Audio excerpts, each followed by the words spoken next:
Every time you walk into the room, got me feeling crazy. Shock my heart, boom, boom. Any other boy would stare, but me, I look away, cause you're making me scared. Trying not to breathe, 1, 2, 3. Perkenalkan, saya Bidan Servi yang bertugas pada siang hari ini. Apakah ada yang bisa dibantu, Bu?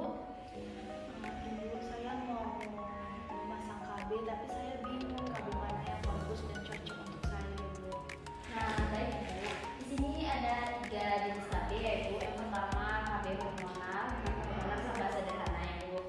Nah, KB hormonal itu Bu, seperti pil KB, suntik KB gitu. Nah, baik saya menjelaskan yang pertama pil KB yaitu keuntungan dari pil KB itu efektivitas tinggi, mengurangi gejala PMS, mudah didapatkan dan digunakan. Dan jenis pil KB itu ada 2 yaitu pil KB kombinasi sama pil KB yang mini. Ini contohnya ya Bu. Selanjutnya kekurangan pil KB itu efek sampingnya mungkin menimbulkan efek samping seperti mual, sakit kepala, perubahan suasana hati. Tidak melindungi dari IMS, pil KB tidak melindungi dari infeksi menular ya Bu. Habis sudah dikonsumsi, beberapa efek samping bisa berbahaya. Contohnya risiko pembekuan darah sama meskipun jarang harus diperhatikan ya Bu. Perlu konsultasi dokter. Efek samping dari pil KB itu mual dan muntah, sakit kepala, perubahan suasana hati, nyeri payudara, plek atau pendarahan di luar sirkulus HID, perubahan berat badan, perubahan gairah seksual, pembekuan darah, peningkatan tekanan darah. Itu yang PW. Ya, itu pil KB Ibu. Selanjutnya untuk suntik KB, keuntungan dari suntik KB itu yaitu efektivitas tinggi. Tentunya KB suntik memiliki efek yang sangat tinggi dalam mencegah kehamilan, terutama jika digunakan secara teratur dan tepat waktu ya Ibu. Yang kedua praktis, yang ketiga aman untuk ibu menyusui. Yang aman untuk ibu menyusui itu yang KB suntik yang untuk 3 bulan ini Ibu. Kalau yang 1 bulan tidak aman untuk ibu menyusui. Kenapa tuh? Karena KB 1 bulan itu yang 1 bulan itu hormonnya tidak sesuai ya Ibu. Selanjutnya itu ada KB non hormonal ya Ibu. Yang pertama kondom ya Ibu. Nah, efek samping dari kondom itu reaksi alergi seperti demam, gatal-gatal atau pembekangan pada area genital ya Ibu. Yang kedua iritasi karena penis atau vagina akibat gesekan atau panas kondom. Yang ketiga penurunan sensasi. Beberapa orang mungkin merasakan sensasi bercinta berjuang saat mengenakan kondomnya ya Ibu. Nah, cara kerjanya itu kondom bekerja dengan cara menghalangi sperma masuk ke dalam vaginanya Ibu. Ibu. Yang kedua IUD non hormonal.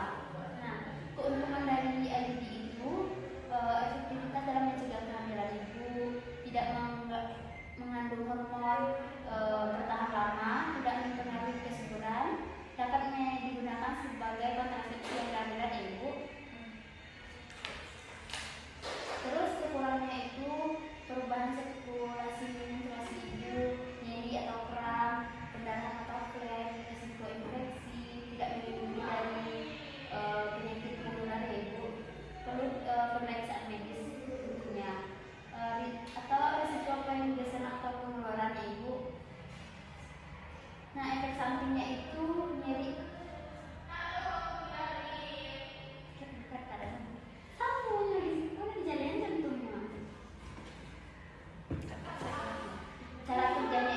Cara kerja IUD itu Ibu menghalangi sperma, mengubah lingkungan rahim. IUD hormonal juga dapat mengubah lapisan rahim sehingga sel telur yang setelah dibuahi sulit untuk menempel dan berkembang Ibu.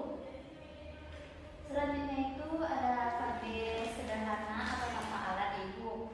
Yang pertama metode kalender. Keuntungannya tidak membutuhkan biaya, tanpa efek samping, tidak ada risiko kesehatan, terlibat dan penjagaan keluarga, peningkatan pengetahuan reproduksi. Nah, kekurangannya itu efektivitas terganggu siklus, membutuhkan disiplin, tidak dilindungi dari penyakit menular seksual, tidak cocok untuk semua orang, tingkat keberhasilan bervariasi ya Bu. Nah, efek samping dari neurotonic glider itu tidak memiliki efek samping yang signifikan karena tidak melibatkan obat-obatan atau alat ya Bu. Cara kerjanya itu mekanisme kerja motorik glider dengan menghindari pertemuan sel sperma dan sel telur. Nah, selanjutnya ada metode kontrasepsi suhu basal ya Bu. Keuntungannya itu tidak memerlukan biaya juga, tidak ada efek samping juga, tidak ada meningkatkan kesadaran tubuh, memantau suhu tubuh dapat membantu wanita dan memahami siklus menstruasinya, membantu pencernaan kehamilan bagi pasangan yang ingin hamil. Metode ini dapat membantu mengidentifikasi waktu ovulasi untuk meningkatkan kemungkinan pembuahan. Nah, kekurangannya itu kurang efektif, membutuhkan disiplin juga, siklus tidak teratur, tidak melindungi dari penyakit manual seksual juga Ibu, dipengaruhi